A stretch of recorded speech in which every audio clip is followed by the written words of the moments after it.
2019-এর আমেরিকার স্যাংশনের পর হার্ডওয়্যার বাজারের পাশাপাশি সফটওয়্যার বাজারেও কর্তৃত্ব করতে চলেছে চীন। হুয়াওয়ের হাত ধরে মোবাইল অপারেটিং সিস্টেমে বৈপ্লবিক পরিবর্তন আনতে চলেছে।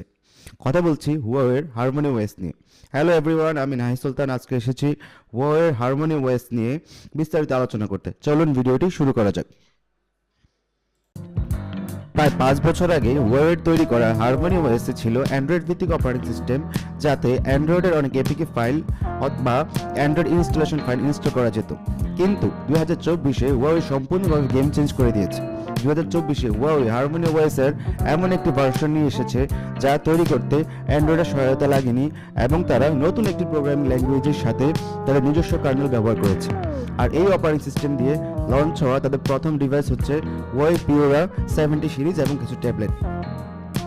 এমনকি তারা দাবি করছে 5 বছর আগের হারমোনি ওএস এ চলা ফোনগুলো সফটওয়্যার আপডেটের মাধ্যমে হারমোনি ওএস এর এই লেটেস্ট ভার্সনটি এক্সপেরিয়েন্স করতে পারবে, যার মাধ্যমে আগের ফোনগুলো 30% বেশি স্মুথার এবং একই সাথে অ্যান্ড্রয়েড বেসড হারমোনি ওএস 4 থেকে অনেক বেশি পাওয়ার এফিশিয়েন্ট হবে।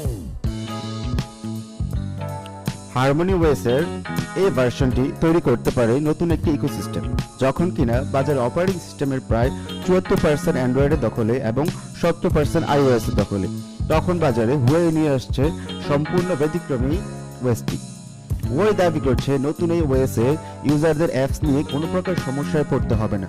এমনকি তারা দাবি করছে নিত্য ব্যবহার্য প্রায় বেশিরভাগ অ্যাপসই এই প্ল্যাটফর্মের জন্য তৈরি করা হয়ে গেছে, অর্থাৎ সেগুলো তাদের হুয়াওয়ে অ্যাপ গ্যালারিতে অ্যাভেলেবেল আছে।